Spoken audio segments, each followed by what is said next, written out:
Le vent salé de la Méditerranée fouettait les voiles des bateaux dans le port de Barcelone. Mais ce n'était rien comparé à la tempête qui faisait rage dans le cœur d'Émilie. Elle serrait le bord de la rambarde du balcon, ses doigts blanchis par l'effort, tandis que les mots de Mathilde résonnaient encore comme un coup de poignard. C'est fini. Émilie. Nous ne pouvons plus continuer comme ça. Et dans ce silence assourdissant qui suivit, Émilie sentit le monde s'effondrer. 8 années d'amour clandestin se brisant en un instant, comme une vague trop haute qui engloutit tout sur son passage. Émilie avait 25 ans quand elle avait croisé Mathilde pour la première fois. Lors d'une exposition d'art contemporain dans les ruelles labyrinthiques du Barry gothique. C'était l'été 2017. Et Barcelone vibrait sous le soleil implacable de la Catalogne. Une ville où les ombres des bâtiments gothiques dansaient avec les éclats de mosaïques modernistes de Gaudí. Mathilde, alors 35 ans, était déjà une figure montante dans le monde de la mode et du design, directrice créative d'une maison parisienne qui avait élu domicile dans un atelier spacieux du quartier d'Elborn, entourée d'étoffes fluides et de croquis esquissés à la hâte sur des nappes de papier craft. Grande, athlétique, avec des cheveux noirs coupés courts qui encadraient un visage aux traits ciselés, un nez aquilin hérité d'une lignée provençale, des yeux bruns profonds comme le vin de Rioja. Mathilde dégageait une aura d'autorité nonchalante, tempérée par un sourire qui pouvait désarmer n'importe qui. Émilie, fraîchement diplômée de l'école des beaux-arts de Toulouse, était venue à Barcelone pour fuir l'étouffement d'une famille trop conventionnelle en Occitanie. Petite, menue, avec des cheveux châtains ondulés qui cascadaient jusqu'à ses épaules et des yeux verts hérités d'une grand-mère irlandaise. Elle portait ce jour-là une robe légère en coton blanc, brodée de motifs floraux inspirés des jardins de la Alhambra. Elle errait dans l'exposition, fascinée par les installations textiles de Mathilde, des voiles suspendus qui capturaient la lumière comme des souvenirs fugaces, évoquant la fragilité des passions humaines. Leurs regards s'étaient croisés près d'une sculpture de fil de fer tordu. Et Mathilde, un verre de cava à la main, avait lancé d'une voix rauque, teintée d'un accent du sud de la France, « Vous regardez mes œuvres comme si elles allaient vous avaler tout cru. Qu'est-ce qui vous effraie tant ?» Ce fut le début. Une conversation animée sur l'art comme miroir de l'âme. Sur la façon dont les tissus pouvaient envelopper les secrets les plus intimes. Émilie, intimidée mais exaltée, avait balbutié ses idées sur la sensualité des matières, sur comment un simple effleurement de soie pouvait évoquer un baiser volé. Mathilde avait ri. Un rire franc et profond qui avait fait rougir Émilie jusqu'aux oreilles. À la fin de la soirée, elles s'étaient échangé leurs numéros, sous prétexte d'une collaboration potentielle. Mais dès le lendemain, un message d'Émilie, « Vos voiles m'ont hanté toute la nuit. Puis-je les toucher à nouveau ?» Et Mathilde avait répondu, « Venez à l'atelier. Demain. À l'aube. » L'atelier de Mathilde était un sanctuaire caché derrière une porte cochère du carré de Moncada. Un espace baigné de lumière filtrée par des vitraux restaurés, où l'odeur de lavande séchée se mêlait à celle du café noir et des encres fraîches. Émilie y était arrivée essoufflée, le cœur battant, et Mathilde l'avait accueillie en robe de chambre en lin gris, les cheveux en bataille, un pinceau à la main. Elles avaient passé la matinée à manipuler des échantillons de tissu, leurs doigts se frôlant par accident, ou était-ce vraiment un accident ? Sur une pièce de mousseline indigo. À midi, Mathilde avait préparé un déjeuner simple, une paella aux fruits de mer cueillis au marché de la Boqueria, arrosée d'un albarino frais. Assise sur le sol, entourée de rouleaux de velours et de carnets de croquis, elles avaient parlé de tout et de rien, de la mélancolie des ports espagnols, de la liberté que procure l'exil volontaire, de la peur viscérale de l'attachement. Ce jour-là, sous le prétexte d'un essayage, Mathilde avait drapé un châle de cachemire autour des épaules d'Émilie. Pour voir comment il tombe sur une silhouette comme la vôtre. Avait-elle murmuré, ses mains s'attardant un instant de trop sur la courbe de la clavicule. Émilie avait frissonné. Non pas de froid, mais d'une chaleur qui montait de ses entrailles comme une marée montante. Leurs lèvres s'étaient effleurées dans un baiser hésitant, puis passionné, contre un mur tapissé de croquis inachevés. C'était le début de leur secret, 8 années d'amour volées. Dans les recoins ombragés de Barcelone, où les nuits méditerranéennes semblaient éternelles. Au fil des mois, leur relation s'était approfondie comme un vin qui mûrit en cave. Mathilde, divorcée depuis 5 ans d'un designer anglais qui n'avait jamais compris sa soif de création, portait encore les cicatrices d'un mariage hétéronormé, forcé par les attentes familiales. Elle avait fui Paris pour Barcelone précisément pour cette liberté, une ville cosmopolite où les identités fluides se mêlaient aux saveurs du flamenco et des tapas. Émilie, quant à elle, n'avait jamais osé nommer son désir avant Mathilde, élevée dans un village occitan où les ragots pouvaient détruire une réputation. Elle avait réprimé ses attirances pour les filles de son lycée, se contentant de rêves solitaires sous les étoiles du Luberon. Elle se voyait en cachette, des dîners improvisés dans des bodgas du Raval, où les guitares gitanes masquaient leurs murmures, des promenades au parc Güell au lever du soleil. Main dans la main quand personne ne regardait, des nuits entières dans l'appartement de Mathilde. Un loft au plafond voûté du Poblenou, où les draps de lin froissé portaient l'odeur de leur corps entrelacés. Mathilde était la tempête, passionnée, exigeante, capable de dessiner une collection entière en une nuit d'insomnie amoureuse.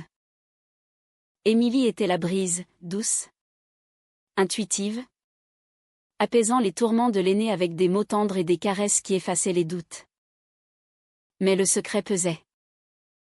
Mathilde, en tant que directrice créative, naviguait dans un monde macho où les rumeurs pouvaient couler une carrière. Pas un mot. Ma chérie, chuchotait-elle chaque fois qu'Émilie suppliait pour plus de visibilité. Et Émilie acquiesçait. Par amour? Par peur de la perdre. Jusqu'à ce qu'en 2021, Mathilde propose à Émilie le poste d'assistante personnelle. Tu es la seule qui me comprend, qui anticipe mes besoins avant même que je les formule. Viens travailler avec moi. 4 ans. Et nous verrons. C'était une promotion masquée en opportunité professionnelle. Mais pour Émilie, c'était un pas vers l'officialisation. Ou du moins, le croyait-elle. Les 4 années suivantes furent un tourbillon. Émilie gérait l'agenda de Mathilde avec une efficacité redoutable, rendez-vous avec des fournisseurs italiens à Milan, shooting photo sur les plages d'Ibiza, présentation à la Fashion Week de Paris. À l'atelier, elle était l'ombre discrète de Mathilde, corrigeant les proofs avec une précision chirurgicale, organisant les mood boards autour de thèmes inspirés par leur amour des teintes de peau hâlées, des textures évoquant des lèvres entrouvertes. Mais le soir, quand les lumières s'éteignaient, elle redevenait amante, Mathilde dominant avec une tendresse possessive, Émilie se livrant avec une vulnérabilité qui les unissait plus fort. Pourtant, les fissures apparurent subtilement. Mathilde rentrait plus tard, épuisée par des dîners d'affaires avec des investisseurs madrilènes. Émilie surprenait des regards complices entre Mathilde et une nouvelle collaboratrice, une styliste argentine nommée Sofia, aux courbes voluptueuses et aux rires contagieux. Ce n'est rien. Juste du networking, jurait Mathilde. Mais ses baisers devenaient plus rares, plus mécaniques. Émilie, rongée par le doute, se réfugiait dans des promenades solitaires le long de la Rambla, où les mimes et les artistes de rue lui rappelaient la joie perdue de leur début. Le point de non-retour survint un soir d'octobre 2025, lors d'une réception au musée Picasso. La salle aux murs blancs bruissait de conversations en castillan et en catalan, ponctué de rires fins et de tintements de verre. Émilie. En tailleur pantalon noir ajusté qui soulignait sa silhouette élancée. Observait Mathilde de loin, l'aînée. Radieuse dans une robe fourreau émeraude signée de sa propre main. Charmait un cercle d'admirateurs. Sophia était là. Bien sûr. Collée à son flanc. Sa main effleurant le bras de Mathilde avec une familiarité qui tordit les entrailles d'Émilie. Incapable de se retenir, Émilie s'approcha. Un sourire plaqué sur le visage. Mathilde. Les investisseurs de Valence attendent votre discours. Sa voix était ferme. Professionnelle. Mais ses yeux trahissaient la tempête. Mathilde hocha la tête, excusant Sophia d'un geste complice. Plus tard, dans les couloirs sombres du musée, Émilie craqua. Qui est-elle pour toi? Dis-moi la vérité. Pour une fois. Mathilde. Les joues rougies par le vin. La plaqua contre le mur froid. Ses lèvres cherchant celles d'Émilie dans un baiser désespéré. Personne. Toi seul. Mais les mots sonnaient faux. Et Émilie s'écarta. Le cœur en lambeaux. Les jours suivants furent un supplice exquis. Une danse sur le fil du rasoir entre devoir et désir. À l'atelier, Émilie excellait dans son rôle d'assistante, elle coordonnait les envois de prototypes pour la collection printemps-été. Inspirée des jardins suspendus de Valence. Avec des imprimés de fleurs sauvages qui évoquaient les tatouages discrets sur l'épaule de Mathilde. Mais chaque regard croisé était une étincelle. Chaque effleurement accidentel un feu couvant. Mathilde, sentant la distance grandir, multipliait les gestes, un café posé sur le bureau d'Émilie avec un post-it, pense à toi. Une main sur la nuque lors d'une réunion d'équipe. Un baiser volé dans l'ascenseur de l'hôtel lors d'un voyage à Séville. Pourtant, le doute d'Émilie s'enracinait comme une herbe folle. Une nuit. Seule dans son petit appartement du quartier de Gracia, un 2 pièces au mur peint en ocre. Rempli de livres d'art et de photos jaunies de ses voyages. Elle fouilla le téléphone de Mathilde. Emprunté sous prétexte d'un appel urgent. Les messages avec Sophia étaient anodins en surface, idée géniale pour le défilé. Merci pour le dîner. À refaire. Mais daté de la semaine précédente, cette nuit était magique. Ne dis rien à personne. Le monde d'Émilie bascula. Elle rendit le téléphone sans un mot. Mais le lendemain, lors d'une pause dans un café du Passec de Gracia, elle confronta Mathilde. Combien de temps vas-tu me mentir? Sophia n'est pas juste une collègue. N'est-ce pas? Mathilde pâlit. Ses doigts crispés sur sa tasse de cortado. Émilie. Écoute-moi. C'était une erreur? Une faiblesse passagère. La pression de la collection? L'isolement de notre secret je t'aime? Toi. Seulement toi. Les larmes montèrent aux yeux d'Émilie. Mais elle les refoula. Se rappelant les nuits où Mathilde l'avait tenue contre elle. Murmurant des promesses en provençal, t'es ma lumiero. Ma Émilie. Sans toi. Je suis dans l'ombre. Elles rentrèrent ensemble à l'atelier. Et cette nuit-là, leur réconciliation fut ardente, des corps enlacés sur le tapis persan. Des confessions susurrées entre deux souffles haletants. Mathilde jura de rompre tout contact avec Sophia. Et Émilie crut. Ou voulut croire. À cette renaissance. Mais le mensonge empoisonnait tout. Sophia fut mutée sur un projet parallèle. À Madrid.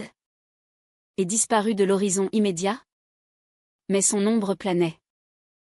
Mathilde devint plus possessive. Plus jalouse des sorties d'Émilie avec des amis artistes du quartier. Tu es à moi. N'oublie pas. Grognait-elle lors d'une dispute après une soirée au Coton Club. Où Émilie avait dansé avec une photographe belge. Émilie. Étouffée. Répliquait, notre amour est une prison dorée. Mathilde. Quand pourrons-nous le crier au monde? Mathilde se refermait alors, invoquant sa carrière. Les investisseurs conservateurs. La famille en Provence qui ne comprendrait pas. L'hiver 2025 apporta une trêve fragile. Elles passèrent Noël à Cadaqués, un village côtier blotti contre les falaises, où le vent chantait des complaintes daliniennes. Louer un mas isolé avec vue sur la baie. Elles cuisinirent des escudelles, un ragoût catalan aux tripes et à la saucisse et burent du vin de Priorat au coin d'un feu de cheminée. Là, loin de Barcelone, elles retrouvèrent une intimité oubliée, des promenades main dans la main sur les sentiers rocailleux, des bains de minuit dans l'eau froide qui leusissaient leur peur. Mathilde dessina une robe pour Émilie. Un modèle en dentelle noire inspiré des vagues, qu'elle cousit elle-même lors des longues soirées. Celle-ci est pour toi seule, dit-elle en l'enfilant sur le corps nu d'Émilie, ses doigts traçant des arabesques sur la peau. Leur amour, dans ce cocon, semblait invincible. Un poème vivant écrit en souffle et en silence. De retour à la ville, la réalité les rattrapa. La maison de mode traversait une crise, un investisseur majeur se retirait, citant des rumeurs sur la direction. Mathilde, acculée, accepta un partenariat avec une firme madrilène, ce qui impliquait des voyages fréquents.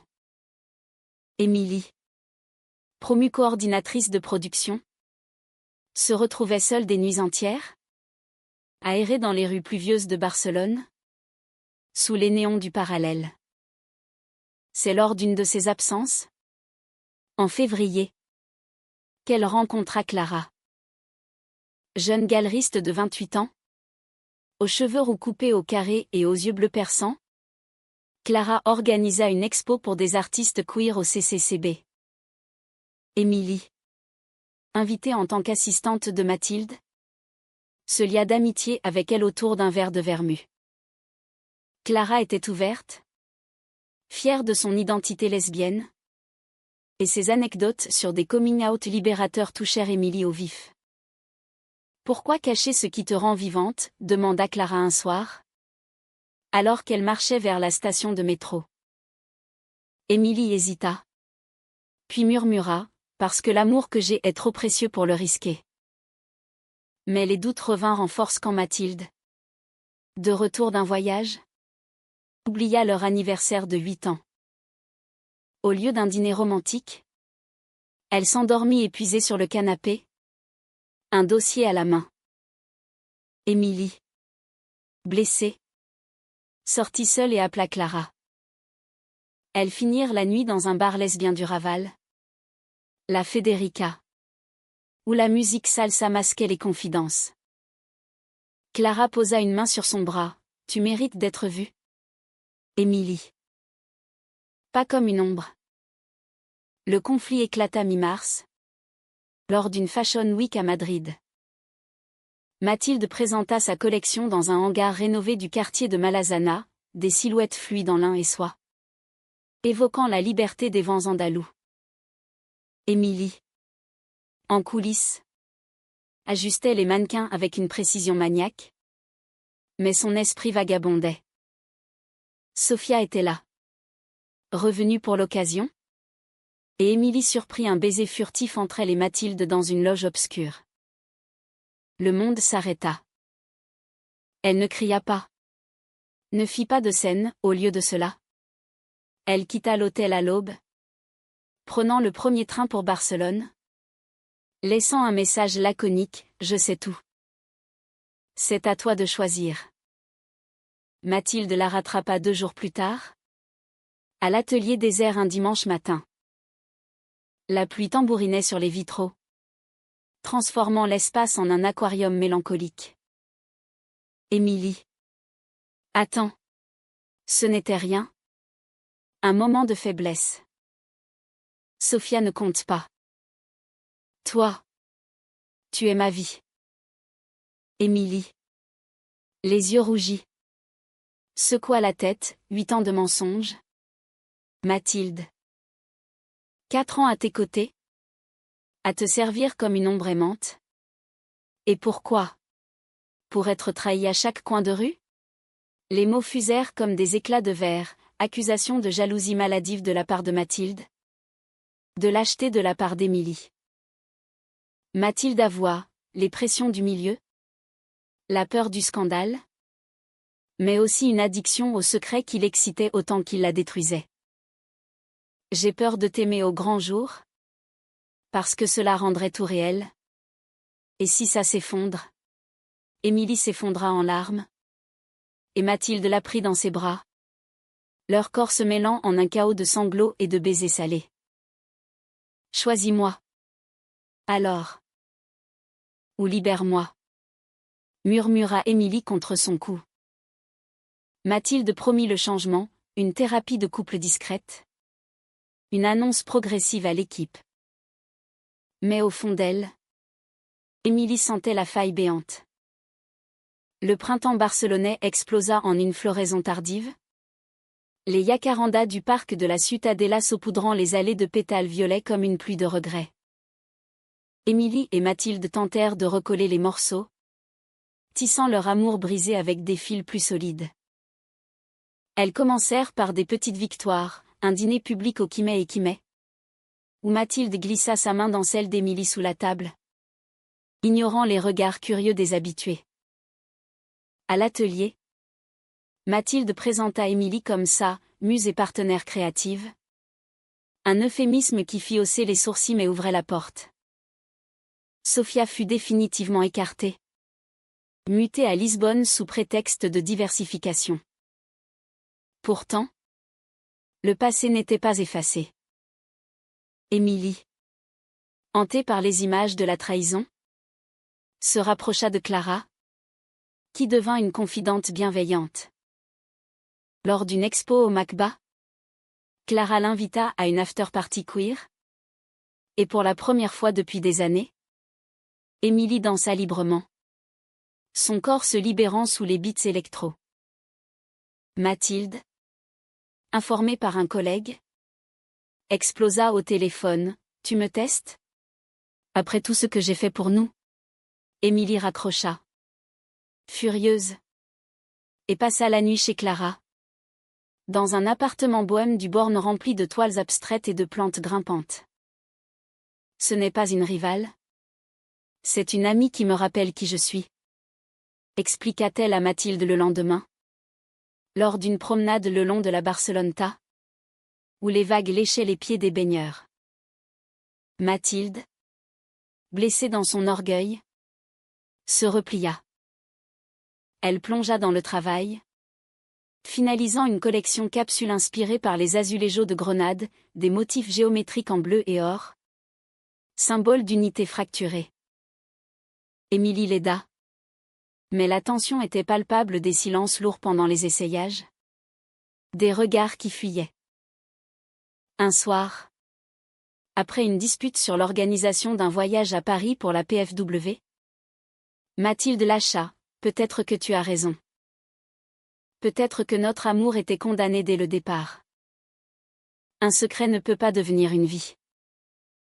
Émilie, le cœur serré, répondit, alors. Prouve-moi le contraire. Viens avec moi chez mes parents. En Occitanie. Affronte le vrai monde. C'était un défi lancé comme une bouteille à la mer. Mathilde accepta. Et en mai, elles prirent la route en Renault décapotable, traversant les Pyrénées par la côte, s'arrêtant à Collioure pour déguster des anchois marinés et du muscat. Le mas familial d'Émilie, niché dans les vignes du Minervois, était un havre de pierres blondes et de lauriers roses, où l'air embaumait le thym sauvage.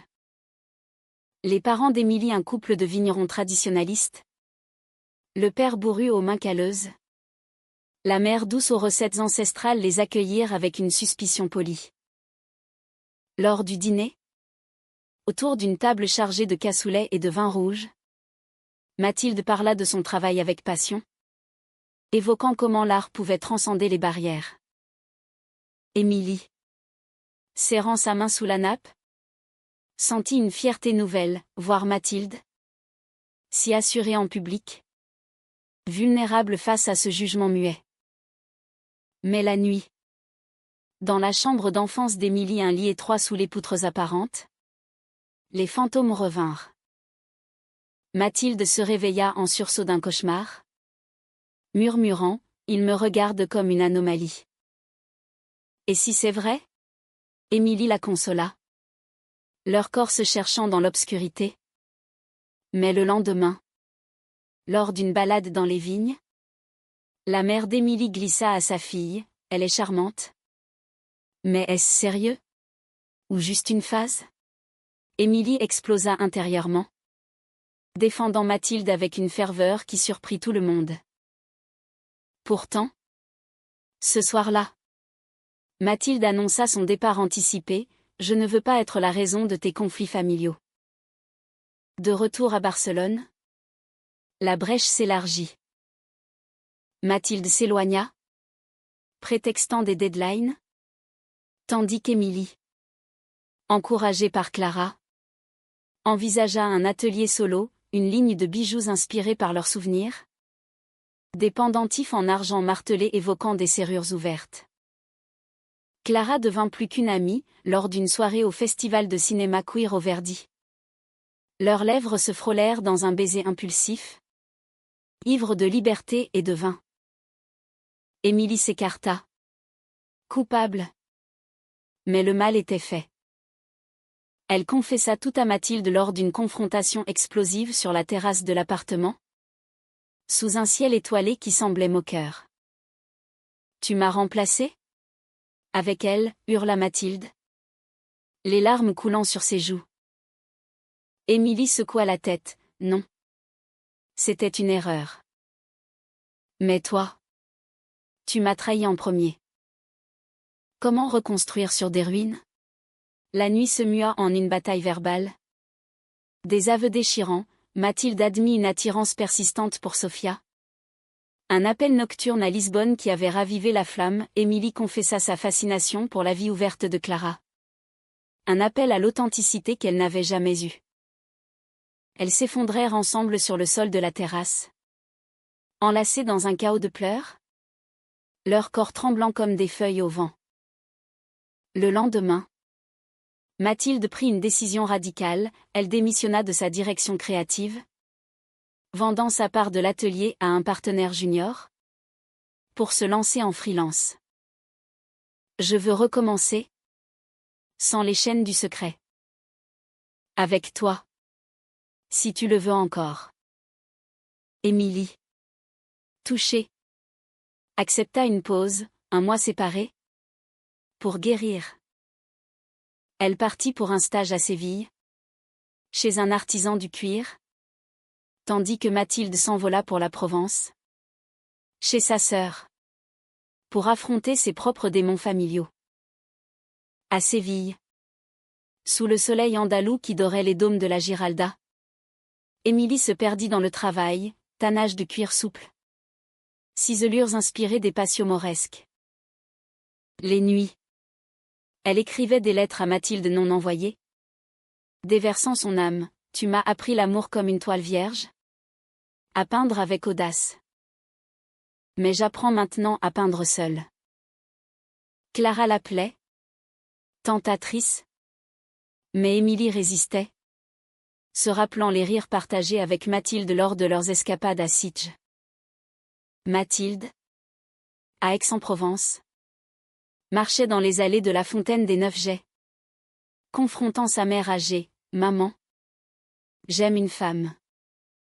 Depuis 8 ans. Et c'est la plus belle chose de ma vie. » Les larmes coulèrent. Mais aussi un pardon inattendu, la vieille femme, veuve depuis longtemps, avoua ses propres regrets d'une vie trop droite. Revigorée, Mathilde rentra à Barcelone, préparant une surprise, un défilé privé dans les jardins du Labrin d'Horta. Pour Émilie seule. Émilie revint de Séville mi-juin.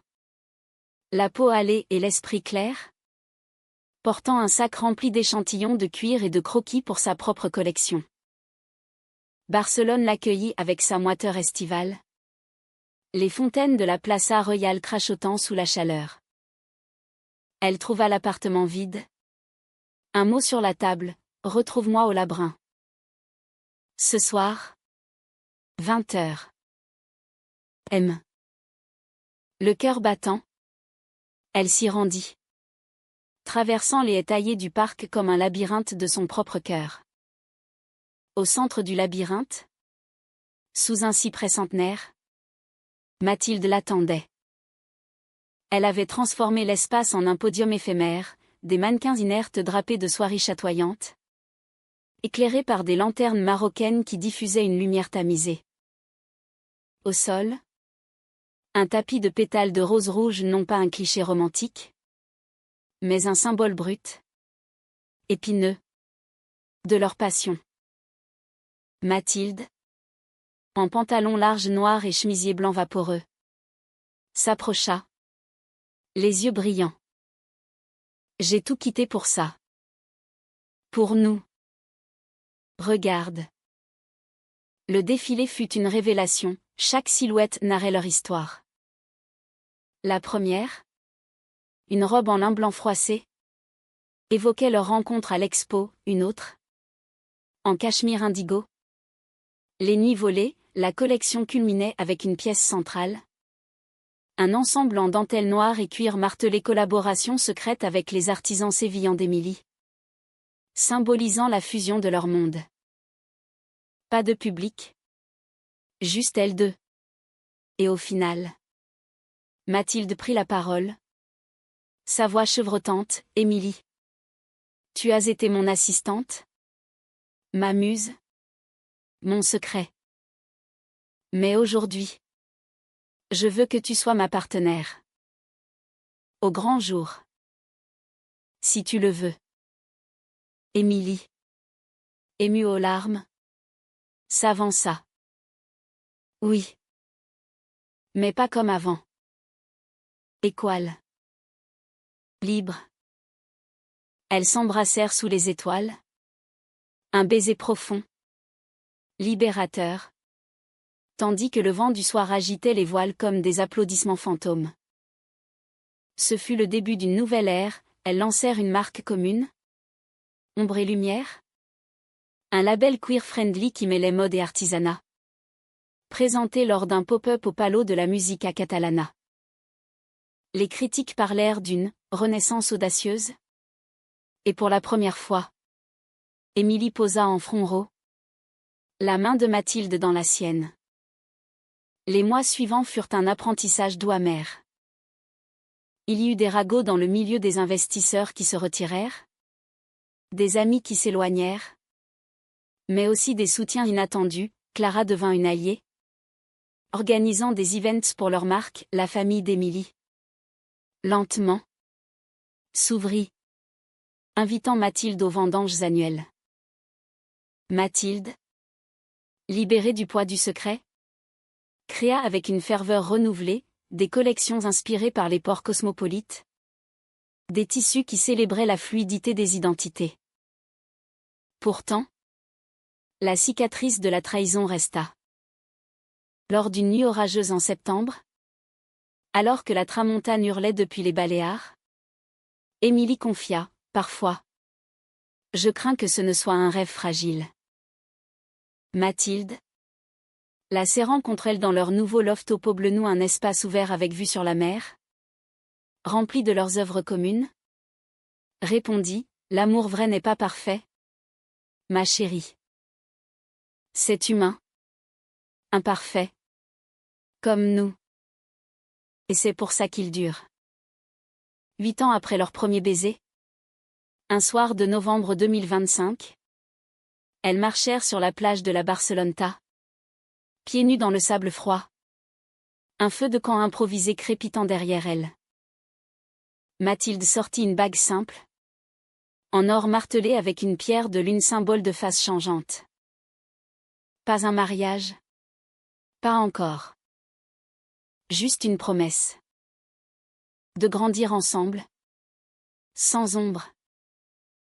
Émilie accepta, glissant une alliance identique aux doigts de Mathilde. Et elles firent l'amour sous les étoiles. Leurs corps fusionnant comme les vagues à l'horizon. Leur histoire ne fut pas un conte de fées sans épines. Il y eut des disputes sur l'équilibre travail-vie. Sur les fantômes du passé. Des nuits où le doute revenait comme une marée haute. Mais chaque fois, elle choisissait de rester. De pardonner. De se réinventer. Émilie lança sa ligne de bijoux. Exposée dans les galeries de Clara, Mathilde devint mentor pour de jeunes designers queer. Transmettant la flamme d'une liberté conquise. Ensemble, elles devinrent un symbole discret à Barcelone, deux femmes qui avaient osé transformer un secret en lumière. Et dans les ruelles du Barry gothique, où tout avait commencé, Émilie aimait à murmurer à Mathilde, « Tu m'as appris que l'amour, comme l'art, n'est pas figé. Il est vivant. Il respire. Il blesse et guérit. » Mathilde souriait, l'embrassant doucement, « Et toi? Tu m'as appris à le vivre?